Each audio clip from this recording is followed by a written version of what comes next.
বরিশালের বুকে নীরবে দাঁড়িয়ে আছে এক শান্ত ও পবিত্র অঞ্চল, চরমোনাই, যেখানে ইতিহাস শুধু বইয়ে নয়, মানুষের মনে প্রাণে আজও বেঁচে আছে।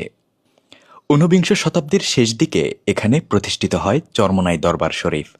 আধ্যাত্মিক নেতা হজরত মাওলানা শাহ সফিউদ্দিন আহমদুল্লাহ রহমতুল্লাহ আলাই এই ভূমিকে বানান আত্মশুদ্ধি, ইসলামিক জ্ঞান আর মানবিকতার এক জীবন্ত শিক্ষাঙ্গন।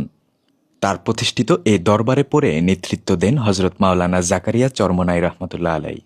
আর আজও তার পরিবারের বংশধররা এই ঐতিহ্যকে ধরে রেখেছেন। চরমোনাইয়ের সবচেয়ে বড় পরিচয় বার্ষিক মাহফিল। দেশ বিদেশের লাখো মানুষ ভিড় করে এখানে। কেউ আসে দোয়া নিয়ে, কেউ আসে আশা নিয়ে। আলোর সারি, তিলাওয়াত, মিলাদ আর ইসলামী আলোচনা, পুরো এলাকা যেন একটি শব্দ উচ্চারণ করে, শান্তি। ইতিহাসের বাইরে চরমোনাইয়ের রয়েছে অনন্য সৌন্দর্য। নদীর ধারে দাঁড়ালে মনে হয় সময় যেন থেমে গেছে। সবুজে ঘেরা গ্রাম, ভোরের কুয়াশা আর সন্ধ্যার আজান, সব মিলিয়ে বাংলার এক খাঁটি সৌন্দর্যের নাম চরমোনাই। চরমোনাই শুধু একটি এলাকা নয়, এটি একটি অনুভূতি, একটি ইতিহাস, একটি শান্তির নাম, যেখানে মানুষ ফিরে পায় তার ভেতরের আলোকে।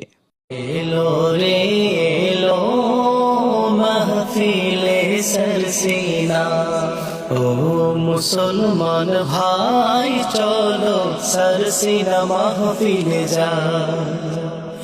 ও তরিকার ভাই চলো সরসিনা মাহফিলে যাই।